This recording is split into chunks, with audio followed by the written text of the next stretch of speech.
Welcome into Gatesfield here on the campus of Kearns High School for the 5A Baseball State Tournament quarterfinal action coming your way tonight as the Skyridge Falcons, the #1 seed out of Region 8, prepare to take on the #1 seed out of Region 7, the Cottonwood Colts. Thank you for joining us, everyone. Dane Stewart here, joined by Dusty Litster. Dusty, we have a whale of a ball game coming up tonight from Gatesfield. Absolutely. You're looking at two teams who, well, you look at the four teams that were remaining, right? We talked about it last game again with Jordan and Timpanogos, teams that have been challenged inside and outside the state. Well, you look at these two programs, they were certainly challenged inside and outside the state. Skyridge went down to the Boris Classic, which is a big honor for them. Cottonwood, this is kind of returning to what Coach Hoover had, not that 10 years ago. They're just turning out great prospects, and this is going to be an outstanding game. Two teams, high-powered offenses, but two power pitchers going tonight too. It's exactly what I was going to say. We've got two fantastic pitchers. It is going to be a pitcher's duel, but both these teams can hit the ball pretty good as well. It's going to be a fun matchup. Hodge on the mound for Cottonwood, and for Skyridge tonight, the starting pitcher will be Carter Smith. And talking before the game with Skyridge, their staff said, hey, this guy's got two really good pitches, and they expect him to be strong tonight as the first offering from Smith is in there for a strike. As always, biggest thing is getting ahead. Leading off tonight for Cottonwood will be Cade Perkins, and he hits a little screamer towards shortstop, able to beat it with the throw. Nice play made there by Brody College. Nice start for Carter Smith. Fastball, sinker. We look for some breaking stuff out of him as well. Working on the ground ball. And look at him. He's already standing, waiting. He's waiting for a home plate umpire to give him a Preston Norton to give him the okay, and he's ready to go. Jason Luke at the plate for the Colts as he takes the first pitch, ball one.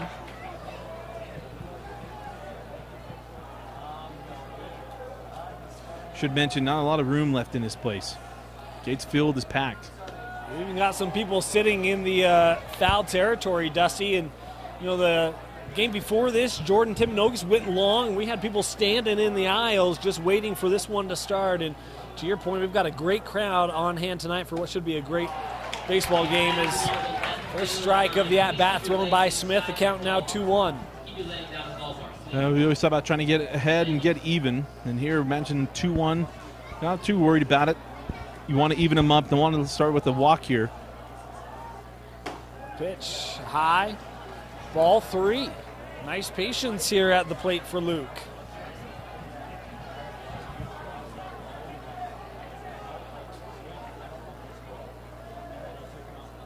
That one high again, and it is a walk.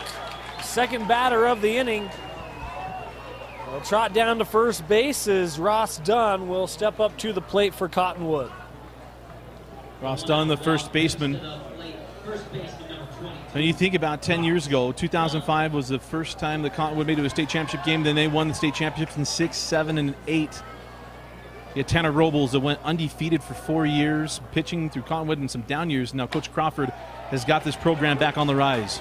That pitch touches the outside corner.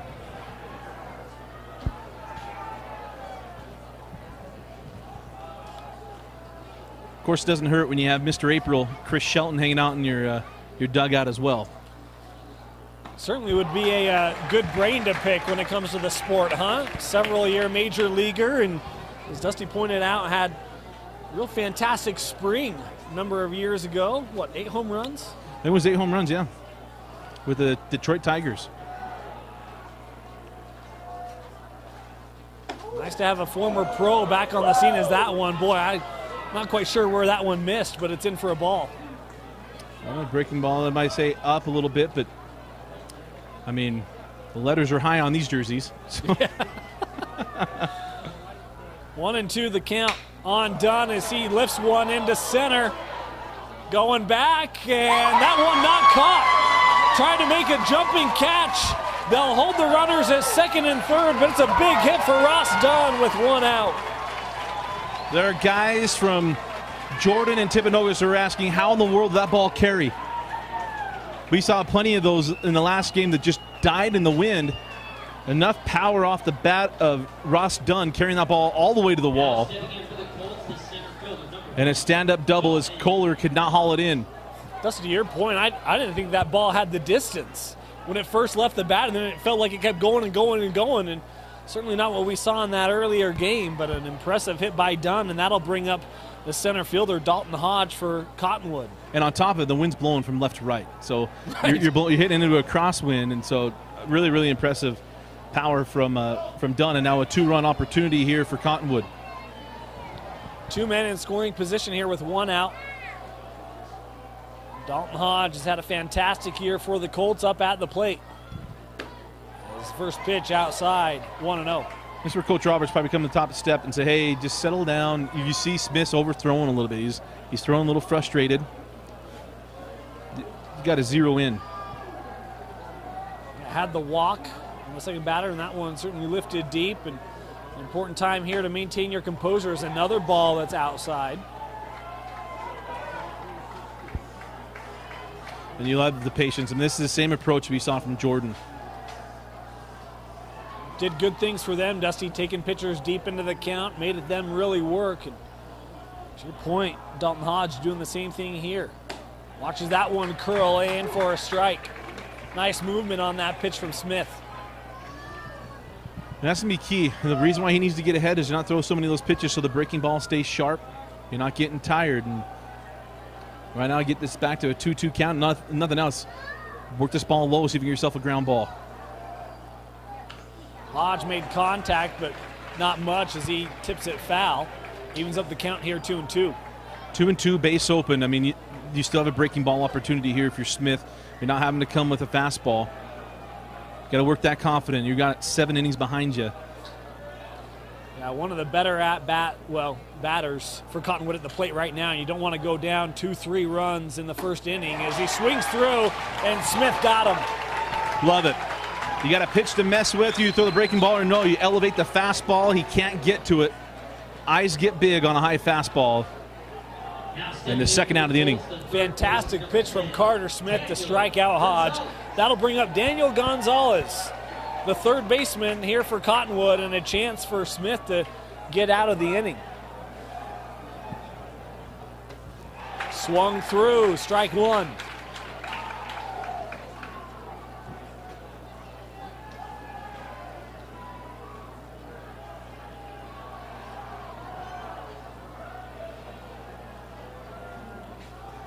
The 0-1 pitch from Smith, and that one, boy, you know, give catchers credit when credit is due. Fantastic job framing that by Kai Roberts, able to get the call. Absolutely. I thought it was on the plate as well, but yeah, you got to pull that ball back in if it's on the outside. 0-2. Do you want to mess around too much with the runner at third base? Do you want to bounce a breaking ball here? Daniel Gonzalez inside, they got him looking. Carter Smith got in trouble. Didn't matter. Fantastic strikeouts to end the inning. And we head to the bottom of the second. You're watching the 5A State Tournament presented by Intermountain Tosh on DeseretNews.com.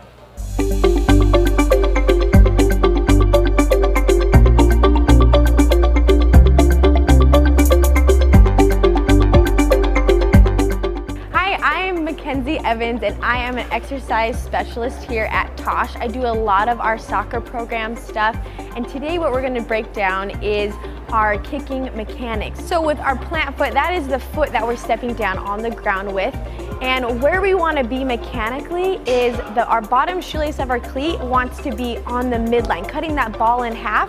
And then side to side from the ball, we want to make sure we're standing right underneath ourselves. So we call it hip width, so that we have that stability on the ground, making sure we're nice and firm rather than being tilted at an angle, so that there is, injury risk and being unstable and get that unbalanced.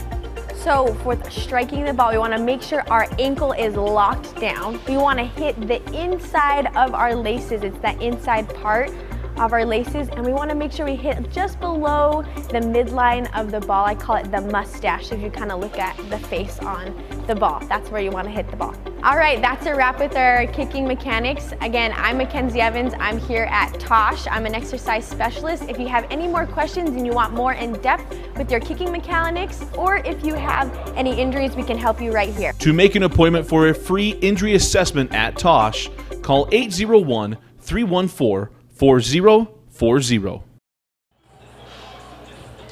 And welcome back. Bottom of the first inning. Smith did a great job to get out of the top of the first without giving up any runs, and now it will be Skyridge's turn at the plate. Kate Perkins will lead things off for the Falcons. Excuse me, Jackson Kohler. Helps when you look at the right lineup there, Dusty. As he fouls this one back. So Porter Hodge is a big boy, and it's going to be important for Skyridge. I mean, I think even more so on the defensive side to be sharp. Well, you got Hodge going early. When you get a big power pitcher like this, is being patient, get the fastball, and you got to make it hurt. Get ahead of an account as a hitter, get the fastball moments, and don't be late. The 1-1 pitch from Hodge is high. 2-1 the count here on Jackson Kohler, the center fielder. There's one of those fastball opportunities. That one high as well.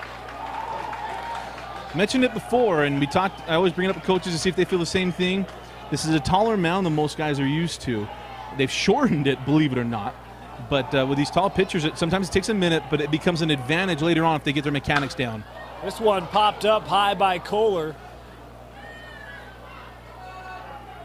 And boy, difficult grab that time again. Dusty mentioned the wind in the top of the first, as Jason Luke had to make a bit of an extra run to make that catch, but he doesn't. There's one out here in the bottom of the first. Yeah, Coach Roberts having a chat with Kohler.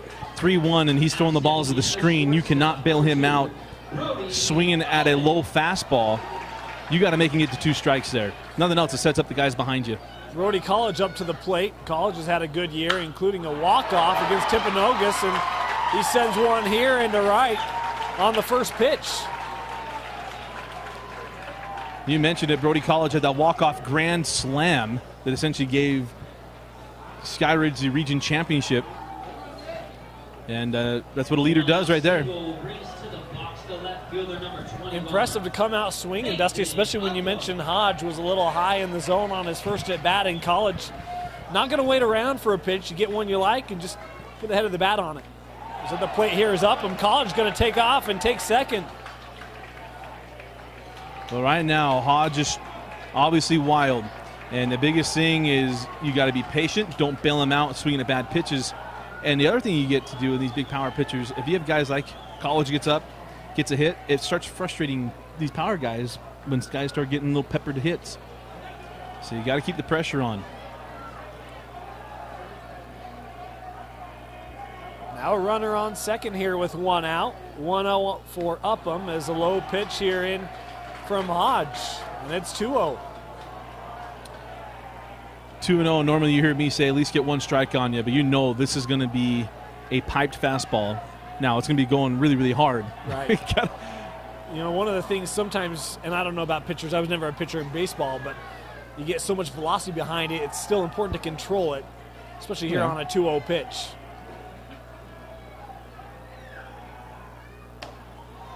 That one hits the outside corner, in for a strike.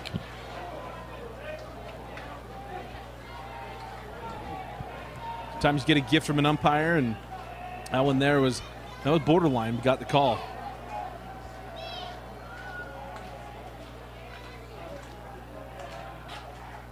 2-1 Upham. Able to hit that one to second, and the nice throw over to Dunn for the out. It will advance College to third here with 2 outs.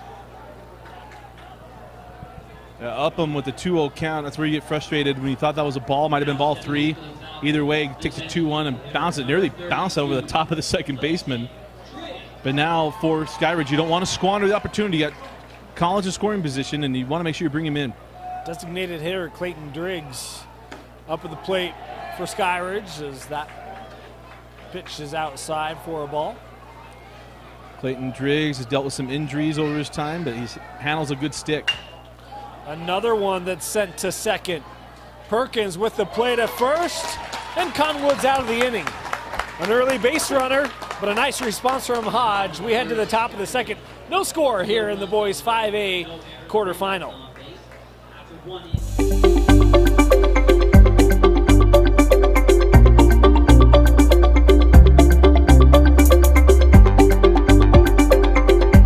Hi, my name is Jared Dunn. I'm one of the sports medicine physicians here at Tosh and Murray.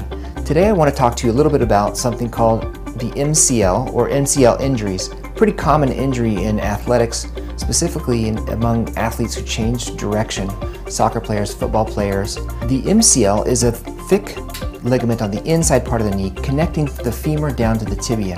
An MCL injury, when people have that, they feel instability on their knee. Usually the knee doesn't swell up really big, except for in the inside part where the ligament has been strained.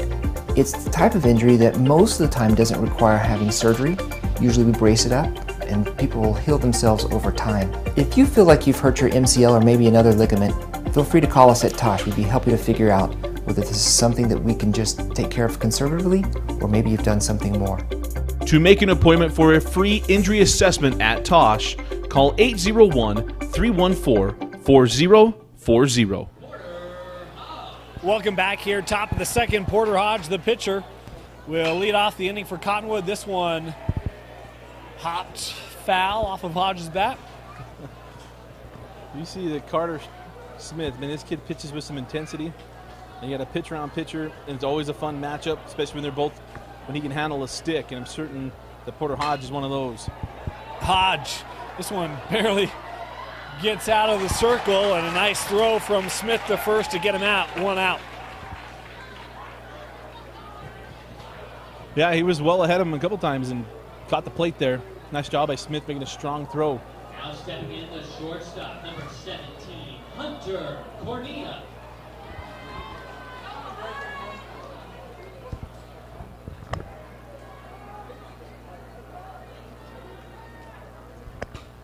Pitch outside from Smith for a ball, 1-0. The count on Hunter Cornea, the shortstop.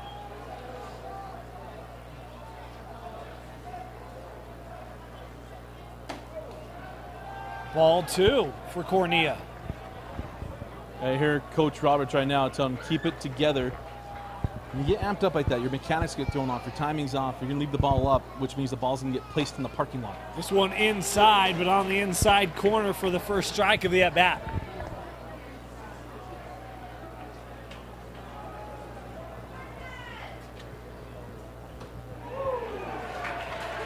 And he finds a corner there, too.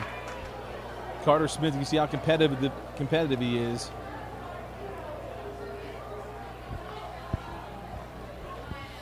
Two-two pitch to first. That one handled. Nice job. Good defense at first base for Sheppard. Yeah, nicely played by Jay Sheppard. That ball was borderline going to be foul. Handled it nicely. 2 outs here after Smith was a little erratic in the first inning. Came out keeping things together here. Yeah. We mentioned we thought we'd have a good pitcher's duel, Dusty, and we just threw one full inning, but it shaped up that way here in the early going. An inning and 2/3 here for Smith, and the last 2/3 have been a lot sharper. 1 pitch, this one to left, and what a catch.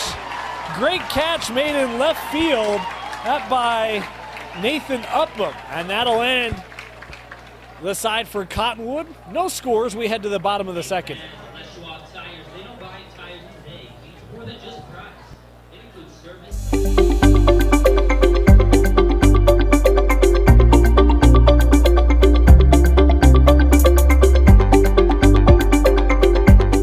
My name is Dr. Ann Russo. I'm a clinical neuropsychologist working at the Tosh Sports Concussion Clinic.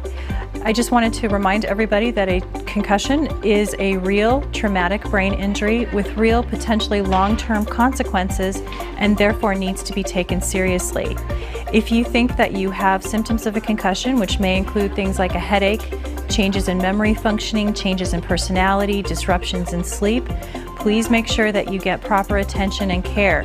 One place to start is talking with your trainer right at your high school, and if you need further information, being sure to contact your healthcare providers.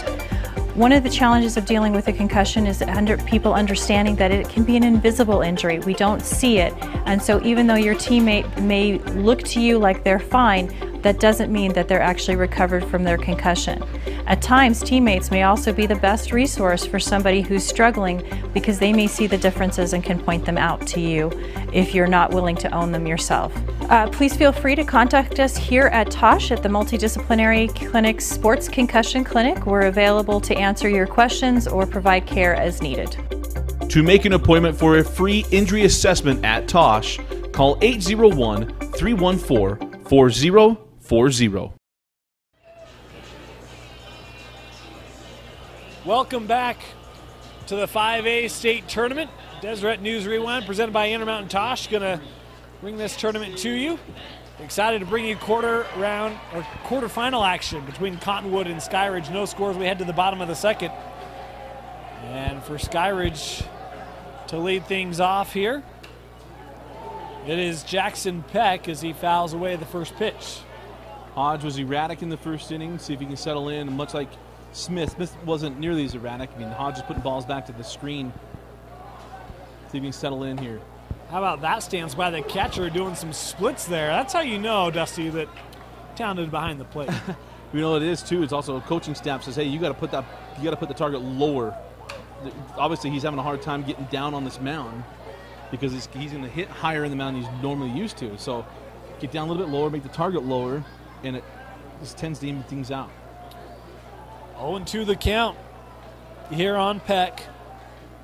This one outside. Nice job there by Manuel, able to corral that.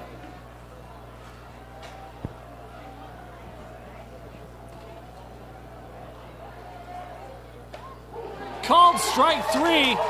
They got Peck looking. Yeah, I thought either a breaking piece on the inside part of the plate or an elevated fastball. And that breaking ball frozen. That'll bring up Jay Sheppard, the first baseman, to the plate for Skyridge. As Dusty, you mentioned it, Hodge. Nice at bat that first time, but then he comes up and in on the batter, and hey, Sheppard will take first base. That's why baseball is just such a long game, and you think, okay, got through a couple of hitters, he's looking pretty good. Maybe he settled in, and then the breaking ball plunks the guy. So now for Skyridge, again, can you take advantage of it? Opportunity here for the Falcons, potentially one out as they'll check on Sheppard. He's back in safely. Kai Roberts, the catcher, in the batter's box for Skyridge. He's going to lay down the bunt.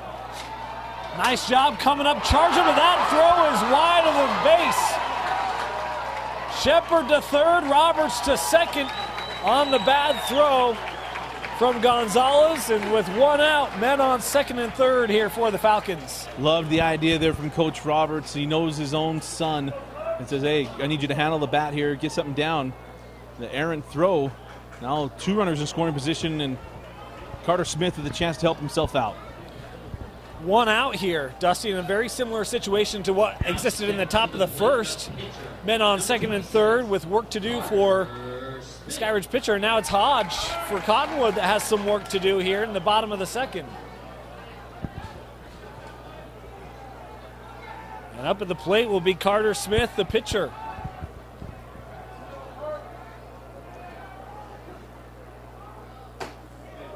That pitch in there for a strike.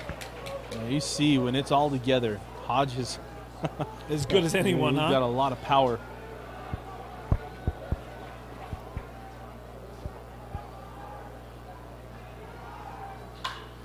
That one fouled away by Carter Smith. That off the inside part of the bat. That was a very defensive swing, so breaking ball inside to be catching, freeze him on a curveball, or you're going to elevate a fastball. This one high. Ball one. You want to elevate that up and in or on the outer part of the plate. Get a little antsy getting called out on a strike on the outer part of the plate. You can come right back with a breaking ball here. Low. That hit the dirt right in front of the plate. And again, it's the catcher, Mcl, able to make a nice snag, keeping the runners at second and third. Good opportunity here for Smith. Pitcher like Hodge, he doesn't want to get another guy on and load the bases, even with the base open. Hesitation. Should have swung. Hodge strikes out Carter Smith. There's 2 out. Yeah, he caught him looking. He caught him guessing. He was guessing. He thought he was getting one thing and got another. Terrific job of bouncing back here from Hodge. One of the best things you got to have as a pitcher is resiliency, and you're seeing Hodge been very resilient in the first 2 innings. This ball from Peck sent to left field, and the Colts are out of the inning. Men on for Hodge. Jason Luke makes the catch in left. Hodge able to work out of it. We head to the third. Still no score here in the 5A quarterfinal.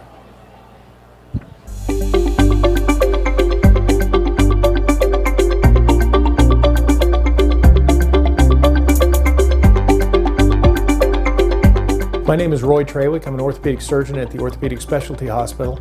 I specialize in knee and shoulder surgery and sports injuries, and I just wanted to talk a little bit about shoulder instability.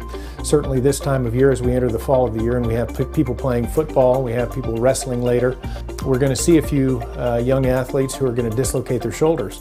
It's a pretty serious injury. I think the most important thing is if a shoulder dislocation does occur, it is very important to have that shoulder checked out with proper imaging by a qualified sports medicine specialist.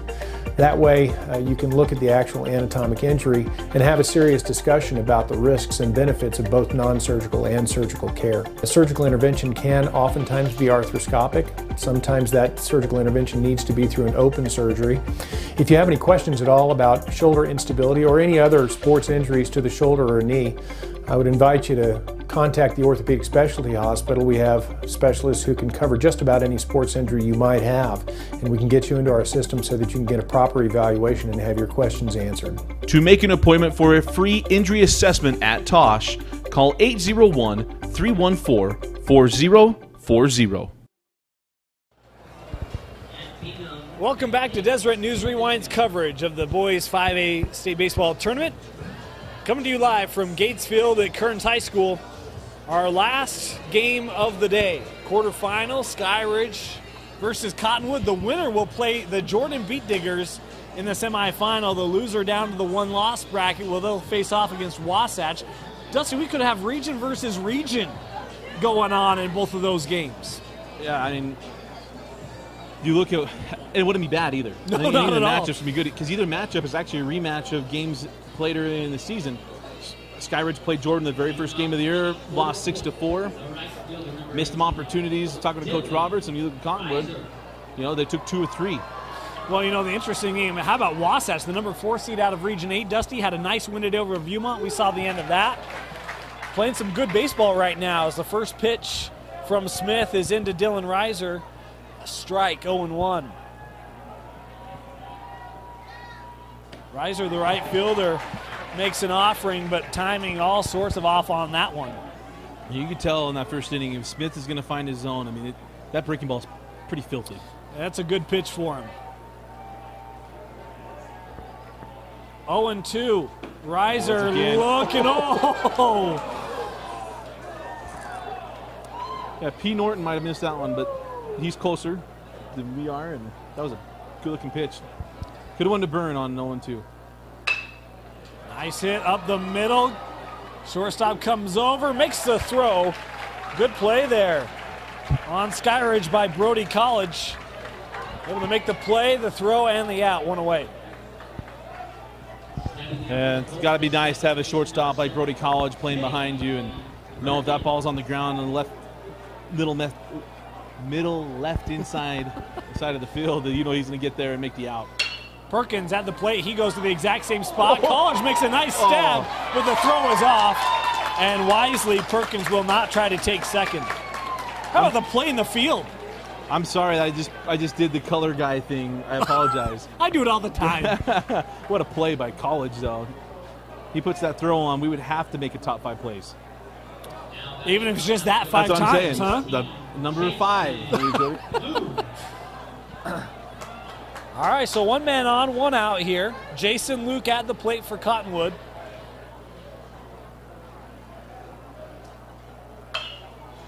Luke hits this one foul. It's important for Smith to get ahead here because this feels like a hit-and-run opportunity. You got good speed on it first, obviously, with Perkins. Got a left-handed batter. You want to hit behind him. So you might see a throw over here, but certainly at the plate, Luke can be sitting on a fastball.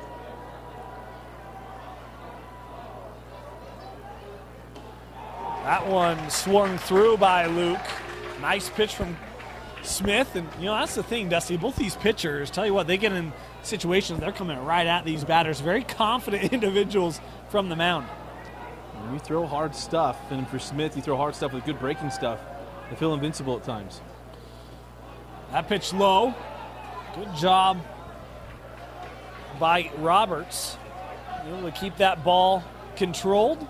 No option for the run by Perkins. Now ball and 2 strikes. With 1 out, I mean, it just feels like a hit and runs at bat if he can stay on top of him.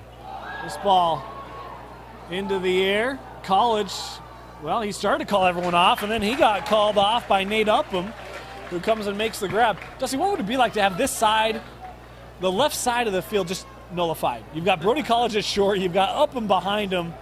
That's a good resource for Coach Roberts, huh? I mean, Upham made that great play at the end of the first inning, and I said to you, we know Upham's got good hands. Right. I mean, he made that great catch in the semifinals during the football season. Yeah, the glove just makes it easier for him. 2 outs here as Dunn sends this ball foul. You're learning right here why we always talk about get ahead of hitters. And for Smith, he's living in the zone the first pitch of the at-bat, forcing guys to swing the bat, get him behind, and make him defensive. And at the moment, it's working for him. And there's that check over to the runner at first.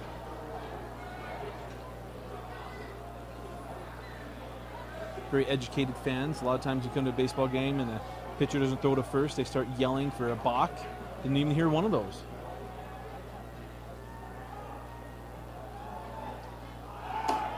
Inside pitch. Perkins is going. The throw got him.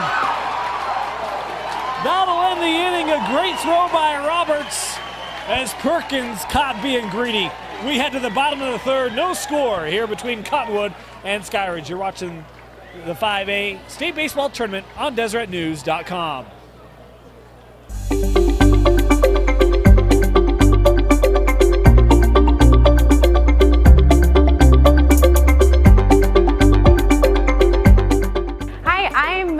Evans, and I am an exercise specialist here at Tosh. I do a lot of our soccer program stuff, and today what we're going to break down is our kicking mechanics. So with our plant foot, that is the foot that we're stepping down on the ground with, and where we want to be mechanically is our bottom shoelace of our cleat wants to be on the midline, cutting that ball in half, and then side to side from the ball, we want to make sure we're standing right underneath ourselves, so we call it hip width, so that we have that stability on the ground, making sure we're nice and firm rather than being tilted at an angle so that there is, injury risk and being unstable and get that unbalanced.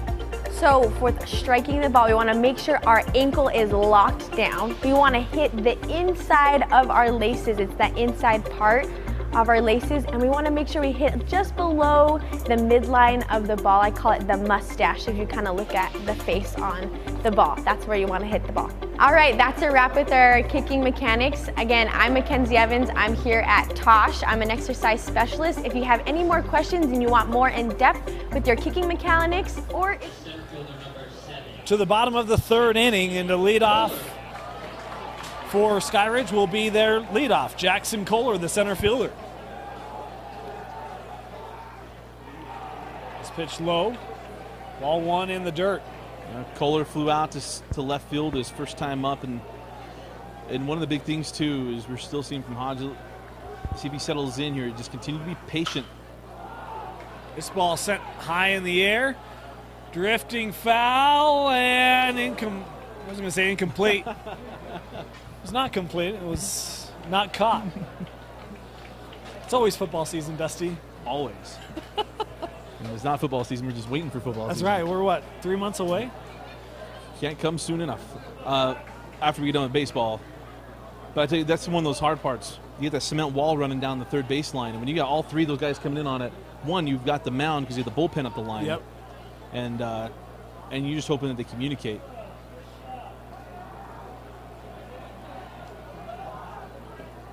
One and one.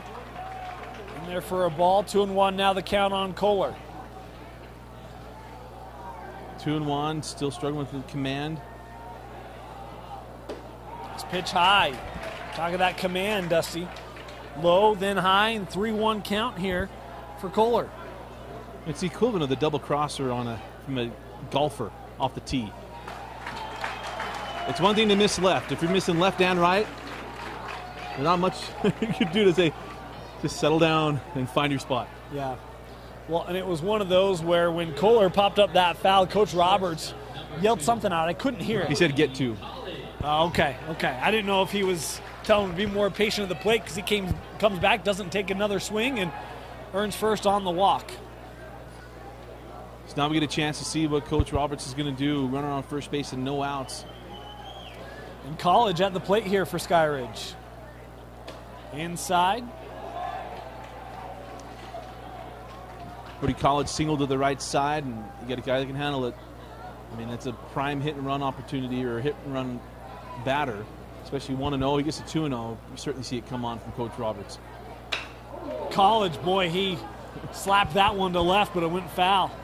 And he turned on that breaking ball. That one would have been a great hit anywhere inside the field of play. You know, but that's the thing for power pitchers. They don't do a lot to. You don't pitch a lot to contact. You're trying to blow up things by guys. But if you can get ahead of the count because they're fouling off pitches, you don't have to use one power pitch to get them out. This one outside. This College now ahead 2-1 in the count. We're moving through the innings here, Dustin. We're in the bottom of the third, and you already have that sense that runs may be a premium here today with these two pitchers throwing the way they are. As Hodge checks back over at first, Kohler in safely. Cottonwood got the same feeling I did, and that was the hit and runs on. And you always want to test that runner at first base, see if he's going to run on first movement. I'll try again. And it's hard to steal on a guy that throws as hard as Hodge. So your hope is either A, you're going to get the hit that's going to move him from first to third, or B, he's going to throw one to the screen. Because if he throws hard, it's hard to steal on him. There it is. Got the swing, the throw to second, and he's safe. Kohler able to come in. And that one, the throw maybe a bit off, may have pulled Cornea off of second base, and Kohler able to slide past him. As now we'll have a conversation with our home plate umpire about the play. Yeah, Coach Robertson might have come out and have a conversation, say, hey, we lost that one earlier in the game, and shortstop didn't argue, and I don't think he missed him.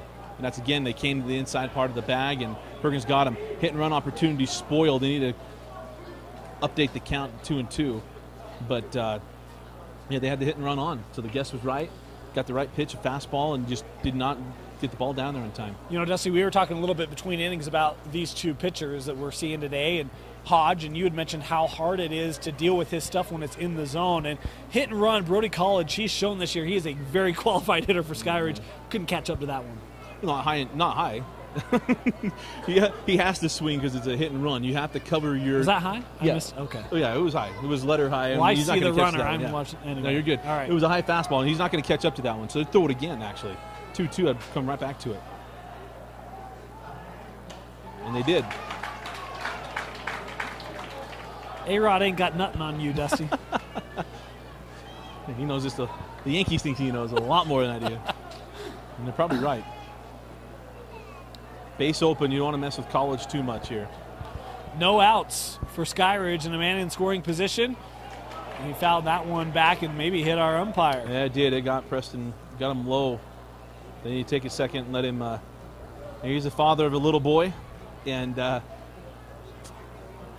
make sure he gets a moment to collect his thoughts. Look at that. He's waving the catcher back saying, I'm fine. Just shake that thing off, right? That's because he grew up, I know Preston a little bit and follow him on Twitter. But I know he's a Braves fan. He thinks he's Javi Lopez back there. Just going to take in the gut and get right back up. That's a name I haven't heard of in a long time. Dusty old Javi. Full count here on College. Trying to protect the plate, able to foul one away. Yeah, Brody said right there, that's ball 4. I thought that was a little outside, maybe low. I'm impressed he got to the ball, but he's kind of nodded his head and made me think that's maybe what he said. 3-2, get to do it again.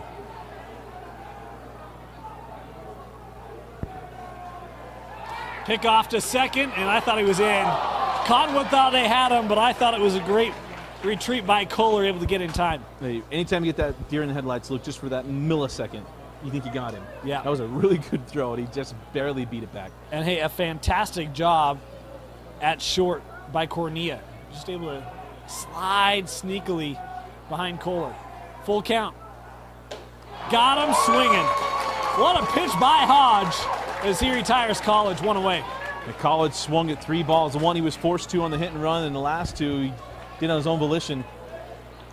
Could not lay off the outside fastball. That one up in the zone again. It looks so hittable. It looks so fat to a hitter, especially someone as good as College, and he just cannot catch up to it with someone that throws as hard as Hodge. Nate Upham comes up to the plate for Skyridge here.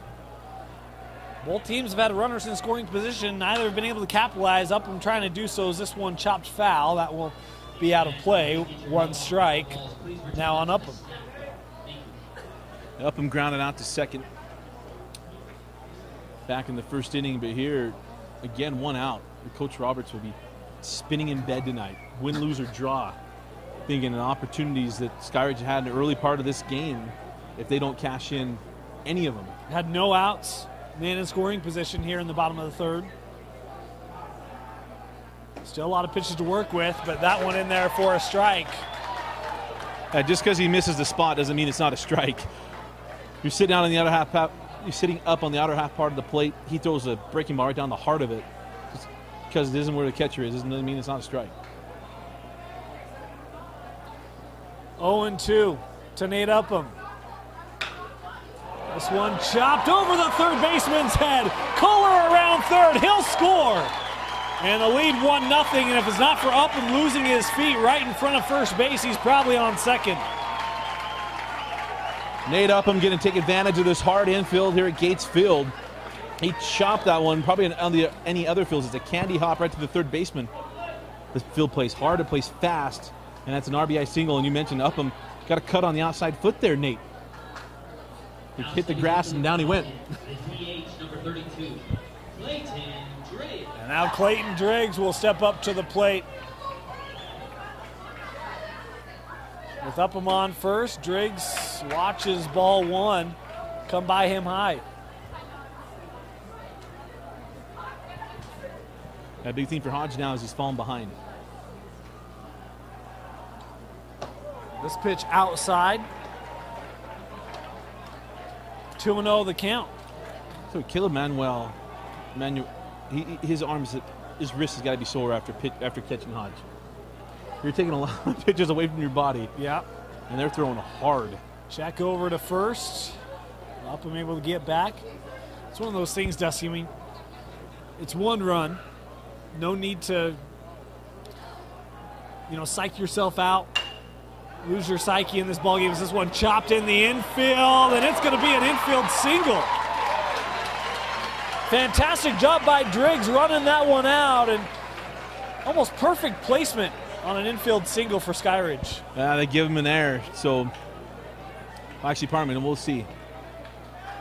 We'll have a visit to the mound. I don't think this is much on Hodge. Just go calm down your infield. But no, they're going to give him a hit. So, infield single there for Hodge. Not going to give him anything on the handling.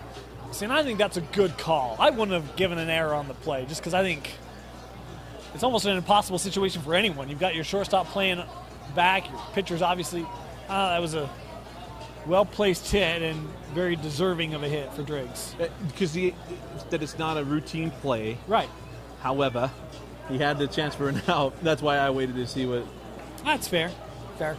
our main man Curtis downstairs decided to give it. Well, and for me, it comes down to even if he completes the throws it in time, I don't know if it is. There's so much time wasted on the hop, but That's true. I mean, that's why. yeah, that's why it's a hit.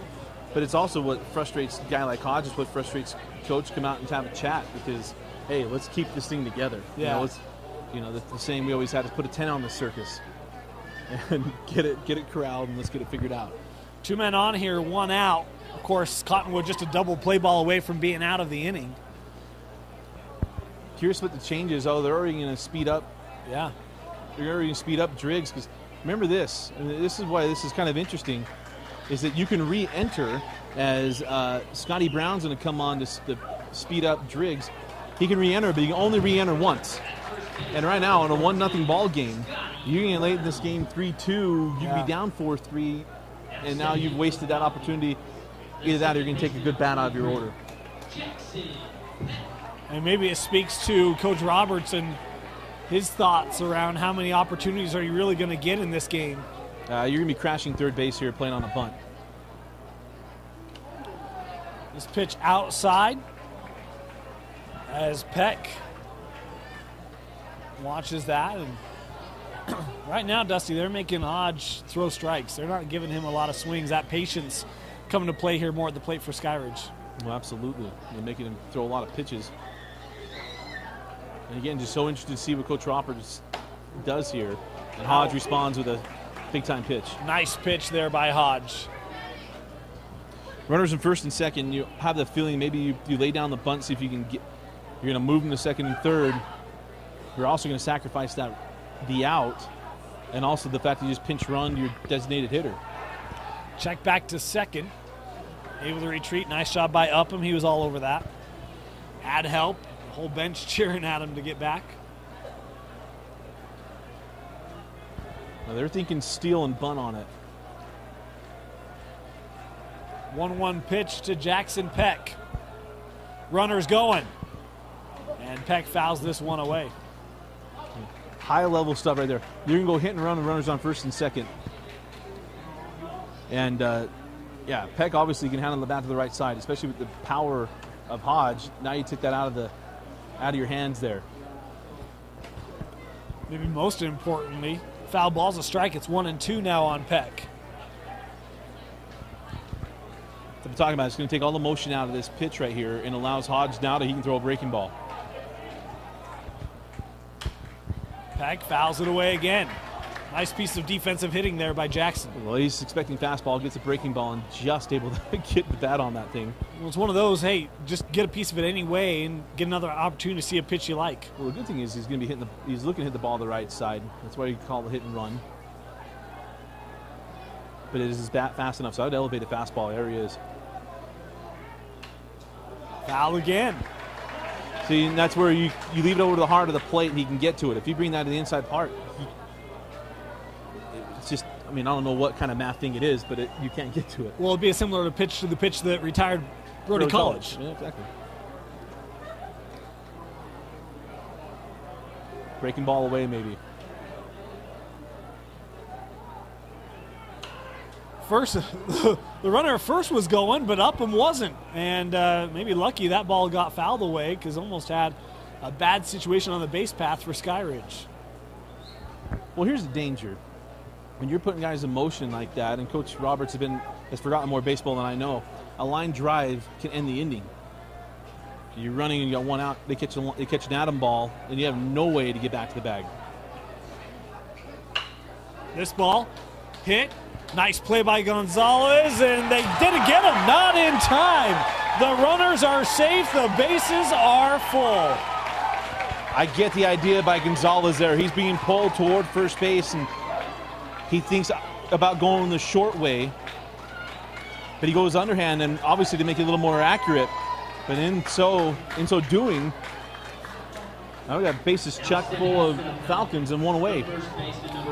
Jay Sheppard steps up to the plate, and what could be a big inning for Skyridge, sitting on the shoulders of their first baseman here with one out in the bottom of the third. Inside, ball one. The biggest thing from Hodge right now, if you come to the top of the steps, your Coach Crawford, is you've got to throw strikes. We cannot have a ball back to the screen because right now you could be giving up free runs. Sheppard chops that one foul down the third baseline. And that's good. You got to pitch to the contact. Maybe come back with another one. He's going to stay fast on you. See if you can get the second strike with him swinging. We'll pause here while they track down that ball in left field. Look at the left fielder. A little help? I'm good. 1-1 the count here.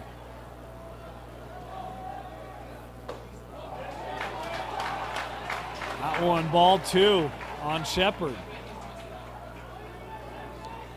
Always look at the reaction of the catcher on pitches like that. How about Hodge? He's back and set quickly. He wants another chance. This one, again, trying for one inside, and ball three.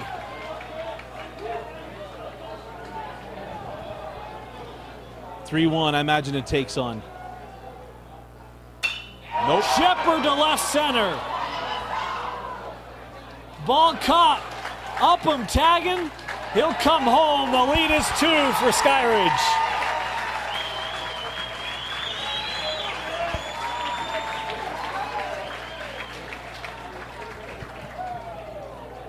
Yeah, nice job, Jackson Sheppard, able to get enough to get that sacrifice fly and extend this lead. And again, I'm just amazed that Dunn got that ball to the wall. Because when I first left the bat, I thought, whoa, wow. And that thing died. Dalton Hodge made the play in center, able to get it back in quickly, not allowing any runner to advance other than the run home. Kai Roberts at the plate now, 2 outs. Runners going here on the first pitch. The throw to third, sailed into left. Runner comes in. And a throwing error makes this 3-0 Skyridge. And you knew when that ball came out of his hand, I think it had to be the shock. You're going to take third on a power pitcher like this and airmailed into left field. And now it looks good.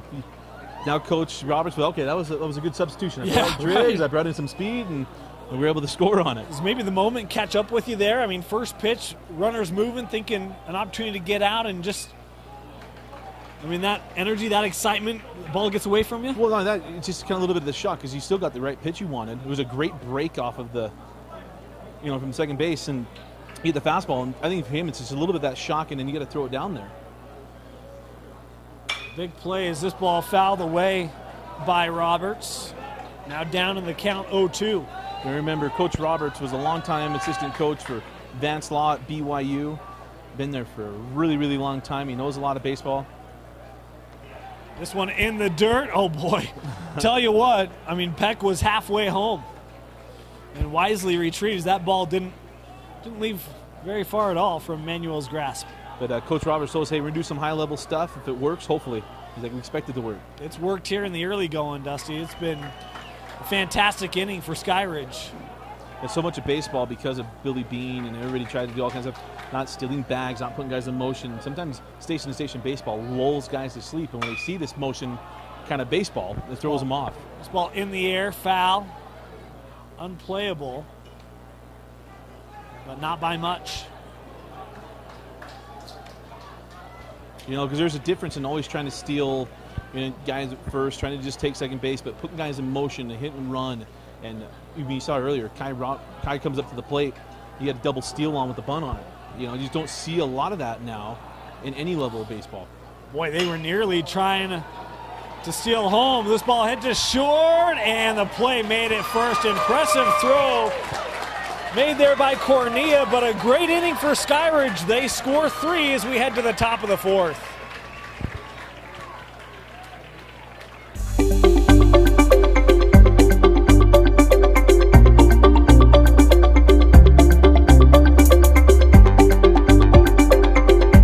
Hi, my name is Jared Dunn. I'm one of the sports medicine physicians here at Tosh and Murray.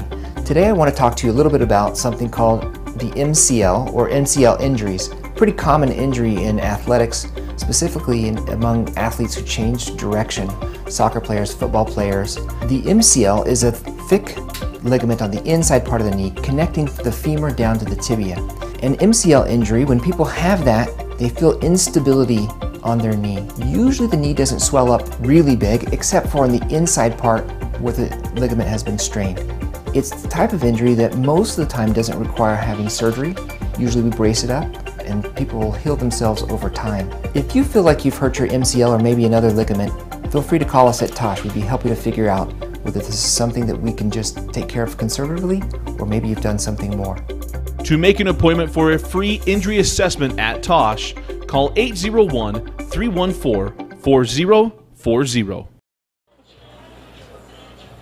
Welcome back to Gates Field, entering the top of the fourth, and a big inning there by Skyridge, but Dusty, it was the way they did it that was so impressive to watch. When you think about it, you got the leadoff man on and just moved everybody around a lot, really aggressive with from Coach Roberts. Hey, get some early runs, put a lot of pressure on Cottonwood, because what it does now is what it affects is on this side of the plate, where now they get over aggressive and Smith can stay in his stuff. We saw this in the first game with Jordan. When Jordan started scoring, Timpanogos started pressing at the plate. And all of a sudden you can help Smith get deeper into the game because now they're pressing and swinging early in the count. So I loved what he did. A lot of motion, double steals, hit and runs. I mean, it was a really, really fun inning. A lot of fortuitous bounces, but a very fun inning. One of those things where it's so important, and you mentioned this for Cottonwood, to not get over-aggressive at the plate. Wait for your pitch, be patient. To your point, I mean, you trail 3-0 in a game that doesn't feel like there's going to be many runs, so easy to press and almost take yourself out of the ball game. As to lead off here in the bottom of the fourth, the top of the fourth, it'll be Ross Dunn for Cottonwood. First pitch swinging. This one sent to second. Dunn trying to run it out, but he won't be able to. And there's one away. And that's what we just talked about. This is a really good Cottonwood team, high-powered offense, and now we got to get them all back. And if you're Coach Rocker, come back and say, hey guys, settle in. We can get to this guy. You got to move him in the first inning. Just didn't cash in. Settle in, make him pitch, and just play Cottonwood baseball. Dalton Hodge at the plate. First pitch outside from Smith. How about a game that we're through 3 innings? I see there's been 5 hits. We talked about 2 very, very good pitchers. And when you get to these matchups, I mean, the offense is at a premium. That's why Coach Roberts elected to make some of the decisions he made in that inning, saying, hey, there's our shot. This pitch from Hodge, or the pitch from Smith, hit by Hodge into right. And it's a 1-out single for Hodge. It's stuff that can just get your offense going. You're just seeing someone get up, have the proper approach at the plate. Coaches can now point to that and say, hey, here's what we got to do. Now see if they can get in the third. Gonzalez steps up to the plate for Cottonwood. 1 away, man on first.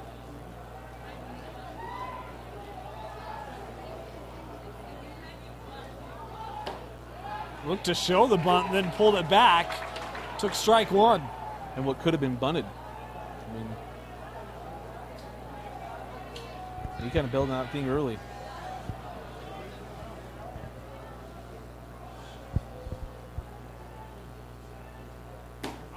Swung through, and quickly Gonzalez finding himself down here 0-2. You see that breaking ball from Smith. I mean, so much movement on it. If he hangs it, you can handle it more. That one, you saw Gonzalez went chasing.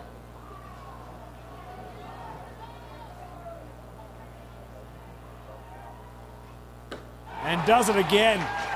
Exact same pitch, 3 pitches, and Gonzalez goes down on strikes, 2 away.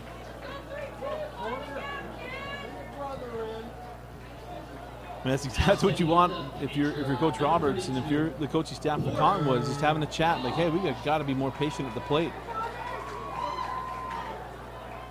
Took a strike and swung at 2 balls, and that's a quick at bat as Hodge up to the plate, this being the pitcher Porter. Sees the first one off the plate, lets it go. And Porter Hodge obviously going to come up looking to see if he can help his own cause here. 2 outs and be running on any contact, so something to the wall can score a run, especially if it's down the right side. This one low got away, and Hodge will take second easily. There he is. You start feeling a lot better about yourself. You drive in the run. Yeah, anything to a gap in the outfield, and Cottonwood likely to be on the board.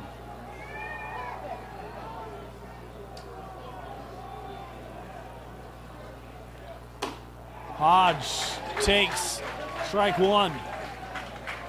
Nice response from Smith.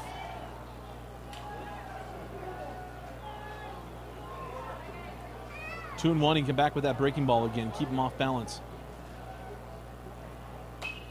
Foul away by Porter. Now the count even at 2-2 here. Again, with first base open, I don't think you're offer anything too juicy to Porter here, right? No, absolutely not. I mean, 2-2, that's what I was saying. You can throw that breaking ball. You can do it here again.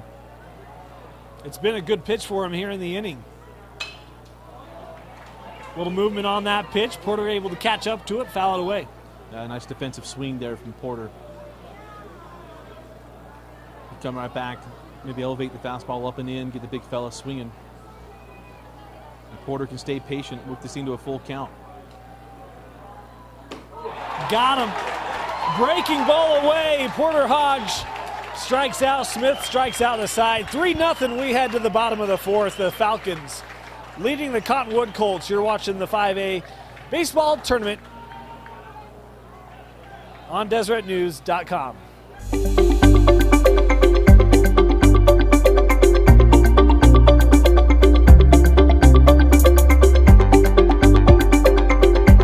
Hi, my name is Jared Dunn. I'm one of the sports medicine physicians here at Tosh and Murray.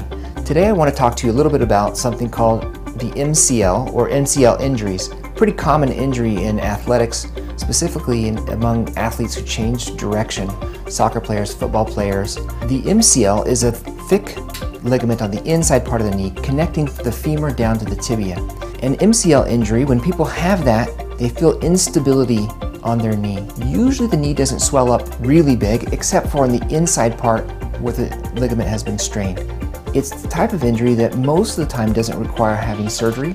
Usually we brace it up and people will heal themselves over time. If you feel like you've hurt your MCL or maybe another ligament, feel free to call us at Tosh. We'd be happy to figure out whether this is something that we can just take care of conservatively or maybe you've done something more. To make an appointment for a free injury assessment at Tosh, call 801-314-4040. And welcome back here to Gates Field at Kearns High School. Quarterfinal action in the 5A baseball tournament. Cottonwood and Skyridge, the winner advances to the semis to take on Jordan.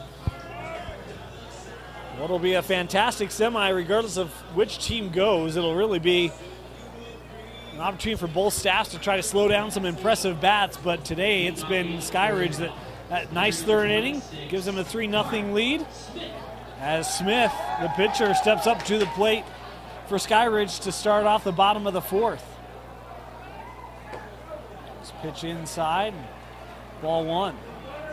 Well, pitcher's duel here, and Carter went down looking in the second inning in his only plate appearance. That pitch right over the plate from Hodge, even at 1-1.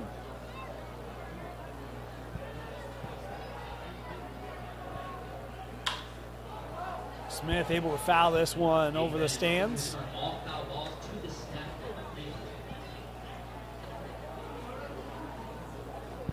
Way big for Hodge. Just come back, settle in. You keep thinking it's going to happen. He's that talented. He's just going to, the game will slow down and he hits his groove. And you know, the middle innings here, 4, 5, and 6. Another foul ball there from Smith.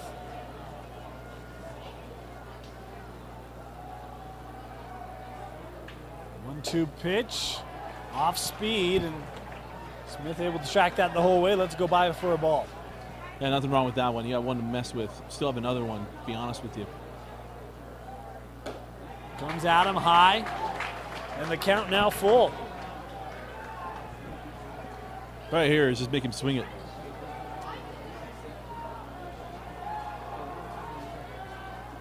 Throw over the heart of the plate. Mano-y-mano. That ball inside, and Smith will run down to first. A little quicker than you usually see someone who took a ball for, but not sure if he thought that may have been a called strike. Wasn't going to waste. No, he knew it was a ball. Just go. He was hoping it was a carom and he can get second base on it. That too. Yeah. You run at your own Run peril. your own risk. So now speed up will come on. That'll be Jordan Chapman. Comes on for Smith is Colby Peck. Stepping up to the plate. The right fielder, number 25, Colby Peck.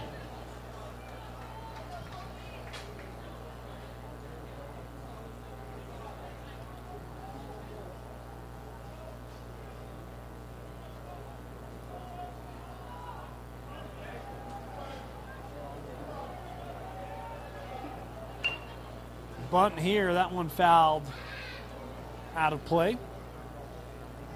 So you see the difference in the bunting that Skyridge has done tonight and what Jordan was trying to do in the first game.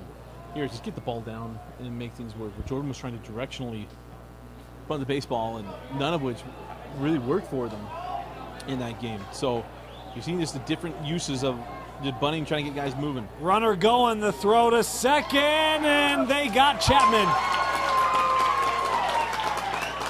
That throw a little in front of the bag, but it was a great job by the shortstop. Cornea able to get the glove over quickly and tag Chapman out for the second out. He asked Coach Roberts, he's going to say, hey, that one's on Peck. You got to cover a steal with a swing. You got to hold the catcher. Peck one pitch late on the swing, and a strike there, 1-2 now the count. And chance for Hodge to get out of the inning with no damage done, 1-2.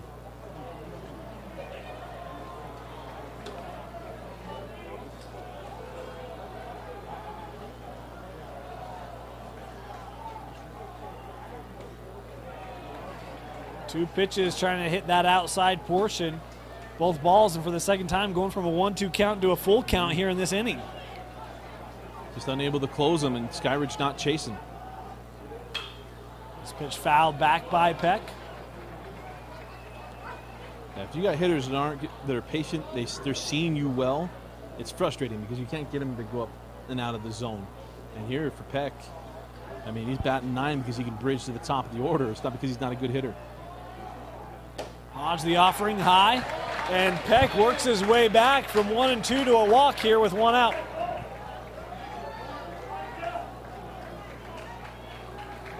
Well, back to the top of the order, and Hodge lost that one. They'll total up his walks here in a minute. And just off the top of my head, I know he doesn't have that many. Any coach will tell you that 2 walks is too many, or 1 walk is too many. Jackson Kohler to the plate here. That pitch high and outside from Hodge. We got 3 walks and a hit batsman. You know, Dusty, here's a question for you. You're a former prep baseball player. You know, so many of the games during the course of the season played in the afternoon were here. It's late in the evening. It's starting to cool off a little bit. Does that affect some of these pitchers' grips? It's a double play ball. We'll get them out of the inning. We'll give you a half inning to think about that. 3-0 we head to the top of the 5th. You can visit maxpreps.com for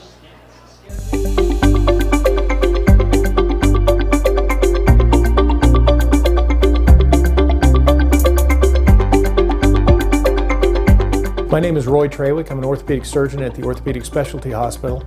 I specialize in knee and shoulder surgery and sports injuries, and I just wanted to talk a little bit about shoulder instability. Certainly this time of year, as we enter the fall of the year and we have people playing football, we have people wrestling later, we're going to see a few young athletes who are going to dislocate their shoulders.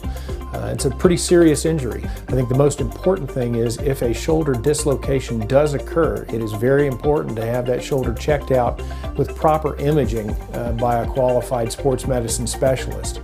That way you can look at the actual anatomic injury and have a serious discussion about the risks and benefits of both non-surgical and surgical care. A surgical intervention can oftentimes be arthroscopic. Sometimes that surgical intervention needs to be through an open surgery. If you have any questions at all about shoulder instability or any other sports injuries to the shoulder or knee, I would invite you to contact the Orthopedic Specialty Hospital. We have specialists who can cover just about any sports injury you might have, and we can get you into our system so that you can get a proper. Top of the 5th inning, Cornea going to start off the leadoff for Cottonwood as he fouls away the bunt attempt, 0-1. To your question right before the end, I mean, I guess maybe a little bit if it's cold. This isn't overly cold, and but in high school baseball, I didn't get a chance to go check these ones out. More times than not, they're heightened laces. And when the seams, when the seams are raised, it's actually, I mean, it's just as easy to grab it. You just talk to your guy out, make sure he goes to his mouth a lot. 1-1 the pitch, that one taken 1-1. What it really hurts is the bats, to be honest with you.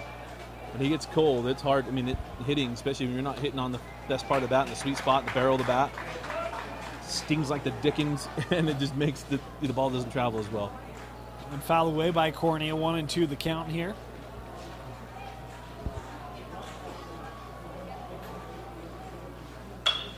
Cornea able to hit that one to second. Nice play made there. The throw over, and there's one away here in the top of the 5th. You know, kind of juxtapose the two pitchers, and that's what we do. You know, Hodge, a power pitcher, he wants to overpower you. He wants to soon, through the course of your at-bat, wear you down and get a strikeout. Right now for Smith, it is pitch to contact to make easy outs, and you're seeing the difference. The longest inning for Cottonwood has been 5 batters. Wow. Strike one there. 5 in the first, 3 in the second, 3 in the third, 4 in the fourth. You know, and that's when you pitch to contact. What happens? That one just missed the outside corner. No, I think it speaks to Smith, and I mean the performance he's had today on the mound for Skyridge, Dusty, and the consistency of his ability to locate has just been impressive today, especially with some of those breaking pitches and off-speed pitches. Here's your opportunity to get something going here. 2-1, finds a breaking ball. It's worked well for him tonight. Mcl, the catcher, at the plate here, looking at a 2-2 count with 1 out. See if he throws that curveball on the outside part of the plate. That one fouled away. Mcl able to stay alive here. You want that little sinking piece, and nearly got him.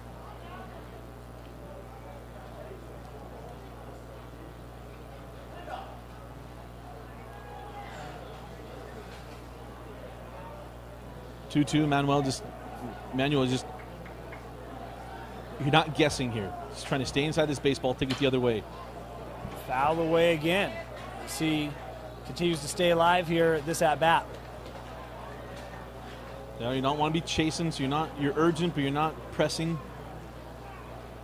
So if you can get something, you can take to the right side. If not, work this thing to a walk. 2-2 pitch, and Mcl swung, then tagged out for the second out of the inning. Great pitch. I mean, that's Smith's 7th strikeout, if I remember right, of the evening. Pardon me, his 5th. That's through 4 2/3. First pitch strike thrown by Smith is Dylan Reiser.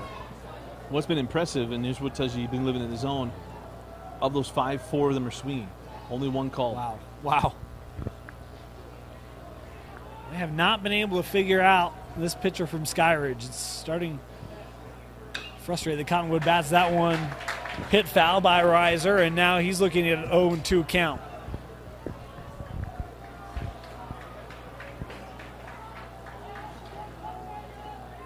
Now for the coaches, want that bridge to the top of the order. Strikes out the side. To the bottom of the 5th we go. The Falcons leading Cottonwood 3-0.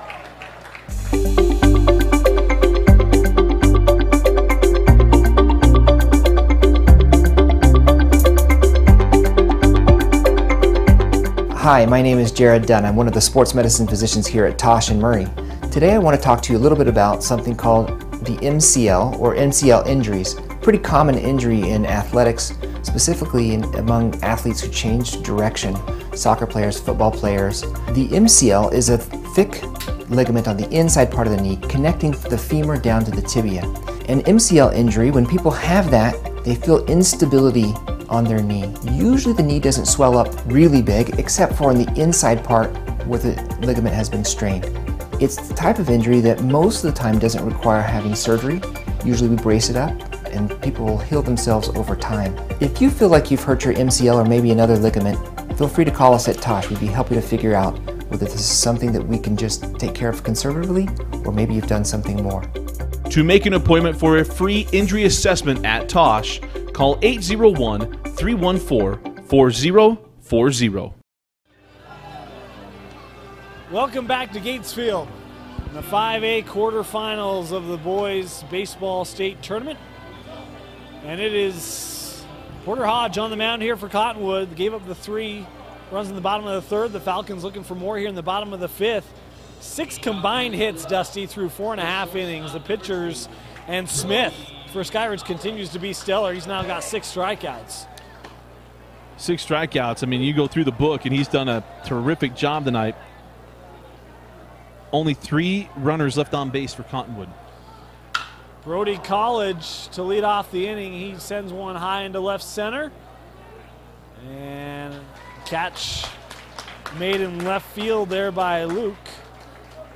Put one away. Good way to start the inning here for Hodge. Got College, who's been aggressive on the night. I mean, you think of his first at bat, it was the first pitch, same thing, and able to help him out. He's probably been the swingingest Falcon out there, right? And not that negative, but he's been he's aggressive. Not afraid to try to put the barrel of the bat on the baseball. And you mentioned struck out swinging on a high fastball. At bat a go. The rest of these Falcons have been extremely patient and have really made Hodge just try to throw them beautiful pitches over the middle of the plate. Throughout a baseball game, one of the fun relationships to watch develop is the catcher-umpire. And you always try to find your catcher. He can't be a jerk. He needs to be a nice, talkative guy for the most part because they build a good relationship. The umpires try to take care of catchers because he wants the catcher to take care of him. So you saw there. Home plate umpire comes out, cleans the plate. Need to give the catcher a minute to catch his breath. Upham had a 2-0 count, swung through that one, 2-1 now. As Hodge again set, he's ready to go.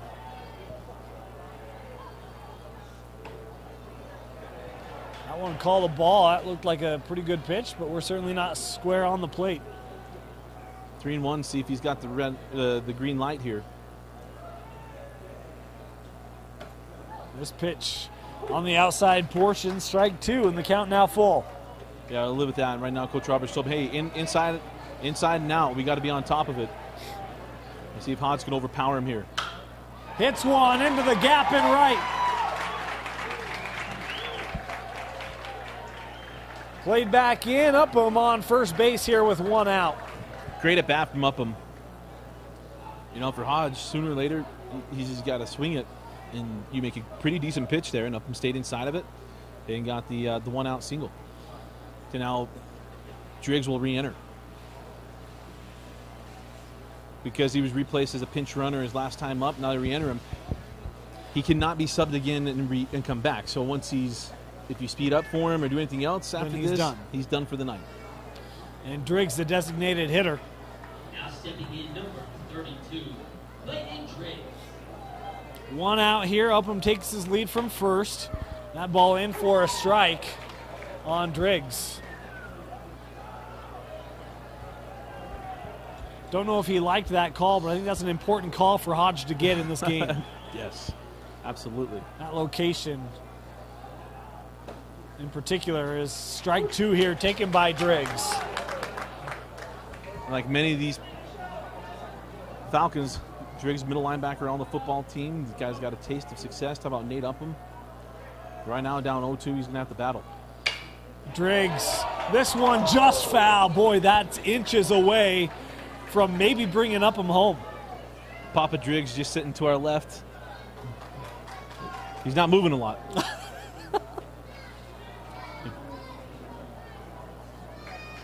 A nice job of battling here from Kelton on that one. Driggs underneath Hodge. Coming up, the throw to first high, but able to be corralled by Dunn for out number 2. It does push Upham to second. Yeah, took that one off the shaft a little bit. Nice job of Cornelia able to get that one cleanly and make it across the infield. Now batting for the Falcons. Jackson Peck coming up to the plate here for Skyridge.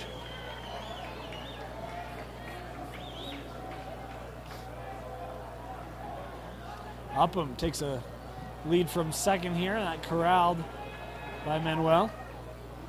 It'd be good for Hodge. Last inning was retired in order. If he can get through this one, only 4 batters. And you see him settling in this game. It gives something for this offense to get back into this thing. That pitch inside, ball 2. 2-0 the count here on Peck.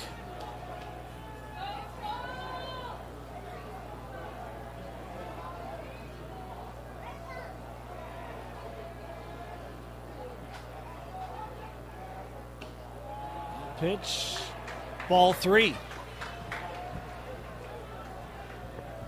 Would be too concerned. 3-0, got a base open, keep the double play ball in order, give you a force in any bag.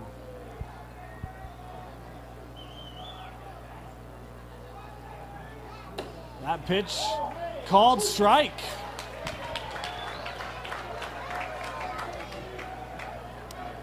Drew some groans down the third base line.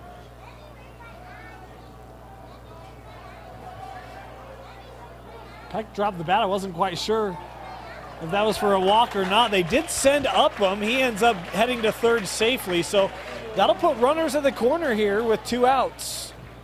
Yeah, I mean, that's just baseball IQ, intuition there from Coach Roberts is like understanding, payoff pitch, see if you can get him to third, but nothing else. With a pitcher like Hodge, all he's worried about is the guy at the plate. Now batting for the Falcons, the first baseman, number 11, Sheppard. So runners on the corners, and what they're looking at here, you saw those signs coming from Manuel. You're going to throw through, you're going to be cut off by short, you're going to throw it to third, you're going to take it right back to the pitcher. Typically what your signs are on a double steal opportunity. 2 outs here. Given the way this game has been called, Dusty, to your point, I think we'll see some aggressiveness on the base paths here, hence the check over to first. Well, and I'm thinking what Coach Roberts is thinking is if he steals him, it's just going to be a straight steal instead of a double steal, hoping that they throw it to either short or back to the pitcher and swipe it back. Sheppard takes strike 1.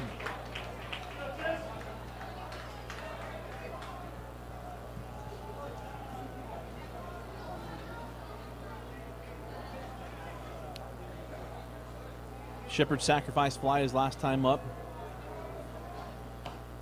Thought about offering it that. Did not, and it's 1-1. And that was close.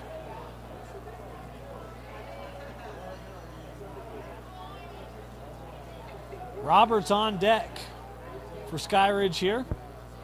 Looking for another big inning here in the bottom of the 5th. I feel like that one came from the bench. Cottonwood getting a feeling here. A pitch outside, snagged by Manuel, and it's 2-1 the count. Now on Sheppard. Yeah, 2-1. This is one of those running opportunities here. 2-1, expect a fastball. He does not want to fall behind 3-1 and run the risk of loading bases here. This ball, boy, rifled into left, but just foul. That would have had 1 run, maybe more. That's a 2-runner. Yeah. No doubt. When you're running on contact, you're not freezing on anything at first base.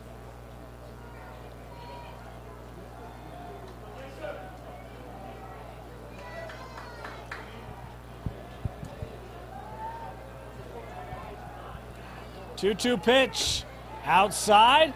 Hey, look at that. Peck able to take second, and now 2-man in scoring position for Skyridge. The Cottonwood's willing to just give that bag up. We're worried about the out at the plate. It's the only one that can hurt him. Here it is. This ball lasered into center, and a diving catch made by Dalton Hodge to close out the inning, keeping runs off the board. Put a star around that one. That was a big play by Hodge. Maybe keeps Cottonwood in this one. Can the bats come alive? We head to the top of the 6th. You're watching the boys 5A baseball tournament on DeseretNews.com.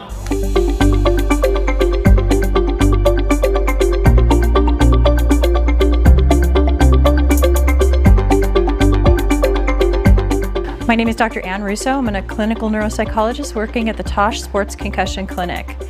I just wanted to remind everybody that a concussion is a real traumatic brain injury with real potentially long-term consequences and therefore needs to be taken seriously. If you think that you have symptoms of a concussion, which may include things like a headache, changes in memory functioning, changes in personality, disruptions in sleep, please make sure that you get proper attention and care. One place to start is talking with your trainer right at your high school, and if you need further information, being sure to contact your healthcare providers. One of the challenges of dealing with a concussion is people understanding that it can be an invisible injury. We don't see it, and so even though your teammate may look to you like they're fine, that doesn't mean that they're actually recovered from their concussion. At times, teammates may also be the best resource for somebody who's struggling because they may see the differences and can point them out to you if you're not willing to own them yourself. Please feel free to contact us here at Tosh at the Multidisciplinary Clinic Sports Concussion Clinic. We're available to answer your questions or provide care as needed. To make an appointment for a free injury assessment at Tosh, call 801-314-4040. Welcome back to the top of the 6th inning. The Cottonwood Colts trailing here 3-0. Could have been more had it not been for Dalton Hodge. A fantastic catch to end the bottom of the 5th as he may come up to the plate here in this inning. Cade Perkins, the leadoff hitter for Cottonwood at the plate. This one hopped. Can he beat the throw? Yes, he does. Leadoff man aboard for the Colts here in the top of the 6th. You get that chopper handled nicely. He's got such good speed, plus coming from the left side of the plate. Certainly an advantage. Yeah, that is a leadoff single. A nice play there by Jackson Peck. Well, and the hit pulling Peck to center probably helps, right, against momentum on the throw. As now Jason Luke, the left fielder, at the plate. This one fouled away. Now this is when down 3 runs, runner on first base, you don't want to run yourself out of an inning. And so I'm interested to see what Cottonwood decides to do here. Again, good speed at first base. Luke is 0 for on the day, 0 for 1. He walked in the first, flew out the left in the third. But he also got to manufacture something. You got to break the ceiling here. And strike 2. Great pitch by Smith on that outer corner. Well, you know what's coming now. 0-2. I mean, the 6 strikeouts have been breaking balls the last few. I'm going to say expect movement here.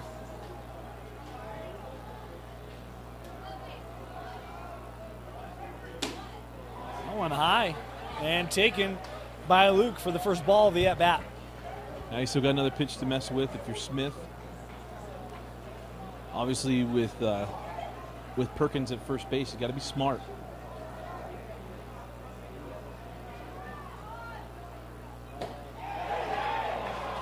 Skyridge wanted that call. They don't get it. Count now 2-2. When your catcher holds it, it means he framed it. So he's trying to grab that one. 2-2. See if he put him in motion. Fouled away there by Luke. And if nothing else, how about Cottonwood now maybe starting to get a bit of a feel for Smith on the mound? Be more apt to say that when we get more hits on the board. You know, they're starting to figure him out a little bit, getting a little deeper into counts here. Again, this one fouled back by Luke, and he's battling here this at-bat. And you're seeing the difference between a hit and a foul ball. I mean, he's missing by centimeters, millimeters even. Fouling that one back to the screen and what could be a single, moving people around here. Sped up his bat. Let's see if he throws a deuce. Perkins takes his lead from first. No outs. Cottonwood trying to break through the scoreboard. This one hit to deep center. Back, and the catch is made. A good catch by Jackson Kohler. And Perkins has to retreat back to first. That ball just died. That thing had opportunity written all over it. Nice job arranging back. That's a long ways to go to get that one by Kohler, and able to do so. That was the scariest one out of this ball game. Boy, when that left the bat, I thought that one had a chance, Dusty. A great play made in center field to try to keep this Cottonwood offense at bay, and probably a smart move here by Coach Roberts. You know, not the first time that Skyridge has given a look to Cottonwood. The bats have had a couple things going, and go out there, talk up the troops here a little bit, maybe get a change. We're making a pitching change. He's got to be getting close to the pitch limit. Remember, around 60 pitches, you have your timing of when he can come back and how many. It's no longer appearances and innings like it used to be. Now you got to work on pitches. And I think Coach Roberts trying to preserve his pitcher, which is hard. You want to win this one. I mean, you're not out of the woods being up 3 runs. Player came on, but we still haven't seen him take the ball. And there he goes. That's Peck heading to the dugout. Oh, yeah. Interesting. So he makes the change at second. So Peck comes off, and the replacement is Isaac Hansen. Will now take over at second base. I know lots of things. I'm not quite, well, it's not an official entrance into the game until he comes to the plate. First baseman, number 22, Ross Dunn. So now Ross Dunn at the plate for Cottonwood, 1 out. Perkins still on first. And a strike one. Good pitch thrown by Smith. If the idea is double play and all that kind of stuff, I get it. I'm not going to doubt Coach Roberts. Wouldn't doubt Coach Crawford either. Just trying to figure out. I haven't seen that very often. Yeah, it's not a typical move in those scenarios. This ball hit up into foul territory. Can Skyridge make a play? They do. Nice catch made by the first baseman, Jay Sheppard, able to get over there for the second out of the inning. For Cottonwood's trying to take deep breaths and stay calm. You're getting all these situations that you're wanting and just unable to capitalize on them. Top of the 6th, and they're down to 4 outs remaining are the Colts. Dalton Hodge, center fielder, at the plate. He kept this game within arm's distance. Well, I was going to say maybe the bat that can make the most damage here for Cottonwood, too. As that pitch called strike one. Hodge made that amazing catch. I mean, this game would be 5-0 right now. And able to come up with that one in center field to close out the 5th. See if he can come up big here at the plate. Swung through, 0-2. The outfield's playing him to the right side. I mean, my heavens, they're giving up the left field line. He's looking over there, and he's wondering if it's a mistake. Yeah, you can see the left fielder on the screen, and there's a lot of room over there if he can pull that ball. So they're going to be throwing this ball away. Here comes the breaking ball. Oh, fastball. That pitch, ball 1.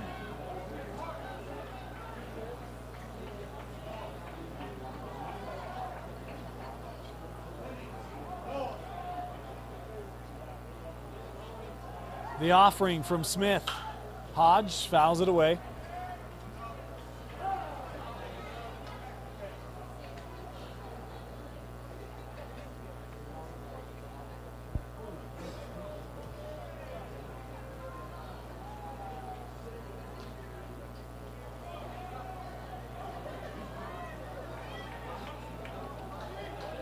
So 1-2. I don't think you're going to put anybody in motion. You want to take the bat out of his hands. And I think Skyridge is going to stay away again. Hodge swung through.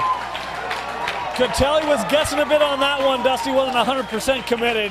Goes down on strikes. Once again, the side out on strikes from Smith. He's been great today on the mound. To the bottom of the 6th we go. 3-0 Skyridge.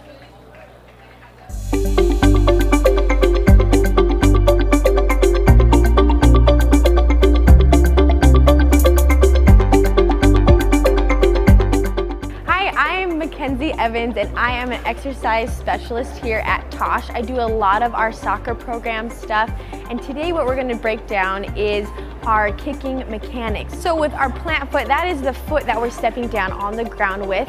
And where we want to be mechanically is our bottom shoelace of our cleat wants to be on the midline, cutting that ball in half. And then side to side from the ball, we want to make sure we're standing right underneath ourselves. So we call it hip width, so that we have that stability on the ground, making sure we're nice and firm rather than being tilted at an angle, so that there is, injury risk and being unstable and get that unbalanced.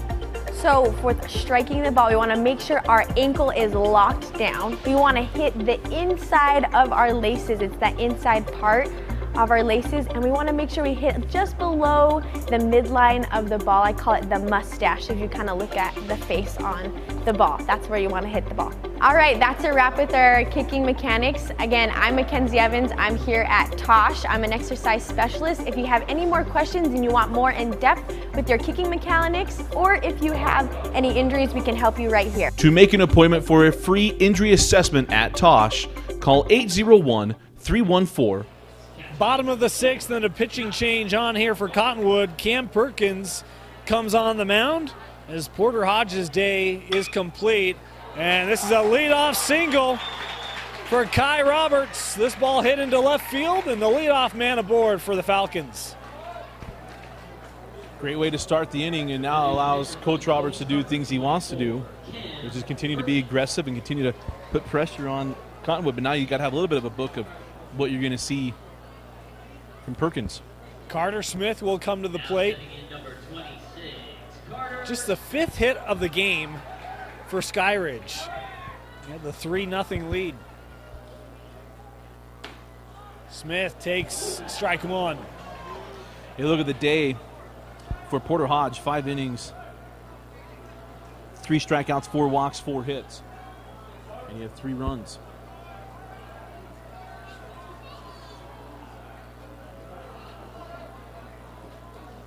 Perkins the pitch. The ball. I think if you were to ask Coach Crawford, hey, Coach, he's only going to give up 4 hits today. What do you think is going to happen? And we're going to be up. He'd feel pretty good about that. I think the thing that's been, I don't want to say most surprising because it sounds negative towards Skyridge, but the struggles of the Cottonwood batters against this man at the plate, Carter Smith. Been fantastic on the mound today for Skyridge. We were talking about it between innings. Say, hey, he's lived in the zone. He's kept them off balance. They've not been able to sit on pitches because he's made them swing. Hits one here to second, double play. Out at second, and safe at first. Carter Smith able to beat it out. Nice hustle there by the pitcher to beat out the double play ball. Yeah, it's a terrific job getting down the line. Man, that was close. That was extremely close. Cottonwood wanted it. It's a fantastic job by Perkins, able to get that out of the glove quickly to Cornea. As we will have a speed up, Chapman will come on to pitch run here for Smith. 1 away.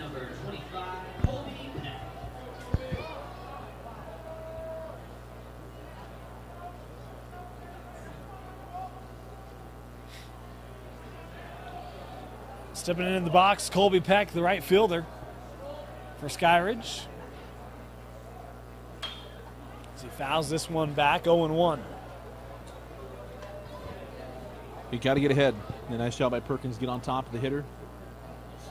Let's see if Skyridge decides to get a little aggressive here, trying to bridge to the top of the order. You got Kohler on deck, and then you're running right through the gauntlet. This ball outside.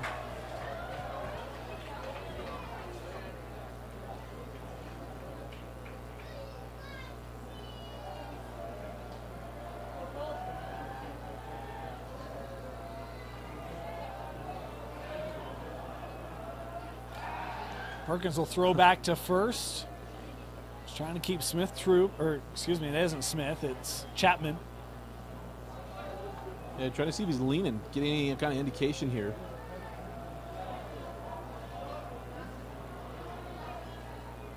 Again, we'll check on the runner.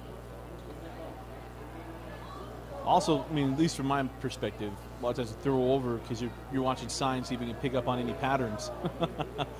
Well, you got some big leaguers standing in the dugout. Right. This ball into right center and caught. As Chapman will come back to first, second out of the inning. A nice catch made by Reiser. That was beautiful by Reiser. I mean, that's what you watch on Sunday night, Monday Night Baseball. Yeah. He's just going to read it well off the bat, able to get in positioning. Really nice working here in the inning by Cam Perkins as well. He's done a good job. I mean, you're seeing it. Not trying to get. He's not going to blow anything by anybody. Going to pitch to contact. And try to keep it off the barrel of the bat. Kohler at the plate. That one inside. Ball one.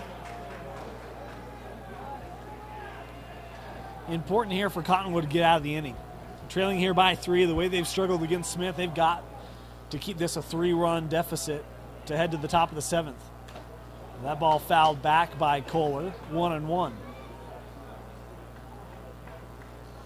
Another plate cleaning moment for our umpire and catcher. You like things to look tidy, Dusty. It's called catch my breath and make sure everything's working okay. Hard to focus on balls and strikes if you can't catch your breath.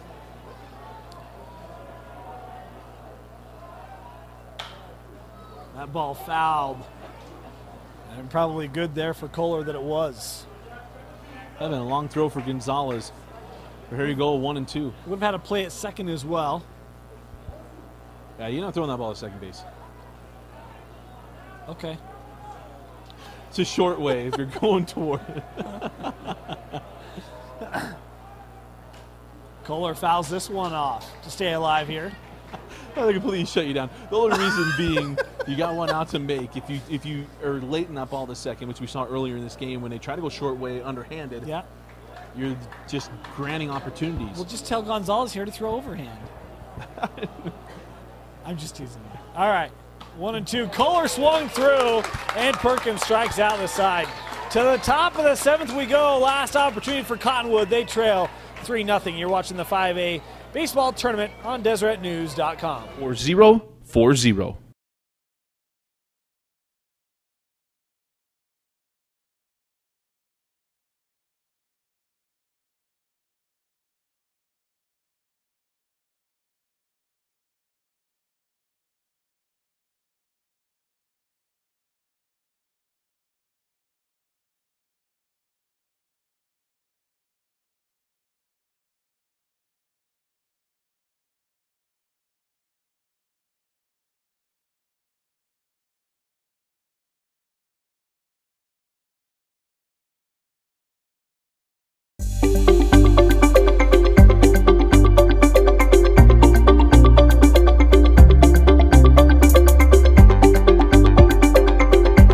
Hi, my name is Jared Dunn. I'm one of the sports medicine physicians here at Tosh and Murray. Today I want to talk to you a little bit about something called the MCL or Mcl Injuries. Pretty common injury in athletics, specifically among athletes who changed direction, soccer players, football players. The MCL is a thick ligament on the inside part of the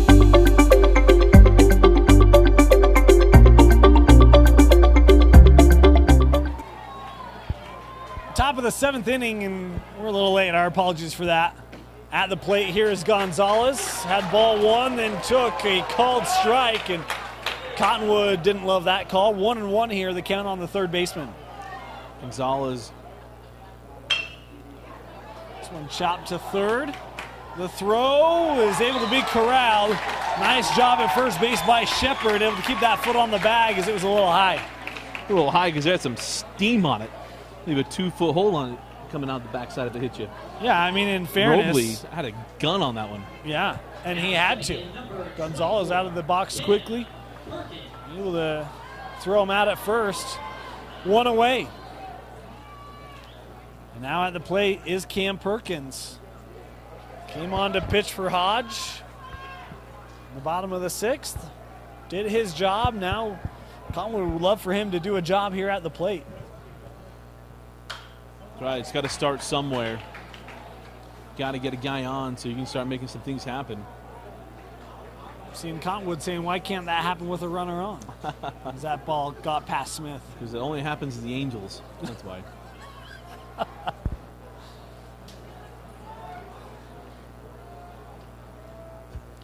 1-1. This ball, foul. They battling here, and Smith going to go in the distance through 6 innings. I mean, it's been unreal what he has done to the Cottonwood bats. You got 3 innings where they've left men on base. Strikeout, another one for Carter Smith. And the Falcons are 1 out away. He's had that number tonight. Now stepping in the shortstop, number 17, Hunter Cornea. Hunter Cornea comes in for Cottonwood, down to their last out.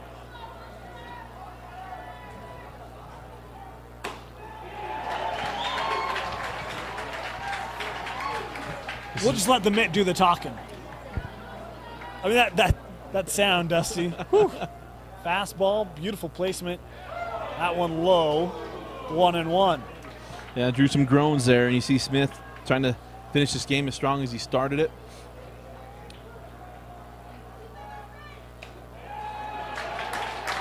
Strike 2. There we go. Skyridge cheering on Carter Smith. Trip to their first semifinal in only their 2nd year. And sometimes the last out's the hardest one. Can Cornea break it up?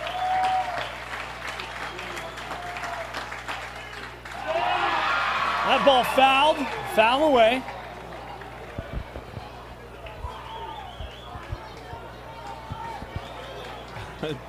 Everybody just feeling it here. Ball and 2 strikes. See if he comes right back up with elevated fastball, or his breaking ball in the outer half has been his strikeout pitch. This ball hit up to second. Cornea trying to beat it out. He won't.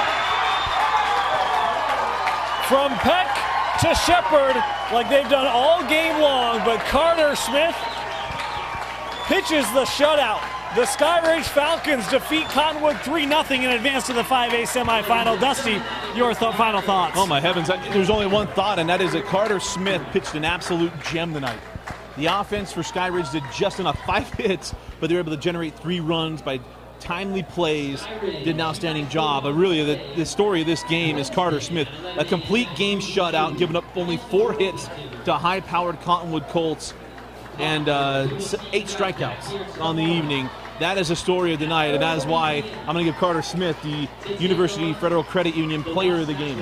It's a fantastic choice, Dusty. We talked with Coach Roberts before the game. He said, we made it to this point last year. We lost to an outstanding pitcher, hoping that doesn't happen tonight. Tonight, it was their outstanding pitcher that knocks off the Cottonwood Colts in the quarterfinals. The Cottonwood Colts will drop to the 1-loss bracket. They will play Wasatch, still alive in this tournament, but for Skyridge, they head to the semifinal to take on the Jordan Beat Diggers as the Falcons defeat Cottonwood 3-0 here at Gates Field at Kearns High School. I want to thank you for joining us here on Deseret News Rewind. For Bill Francis, Dusty Litster, my name is Dane Stewart.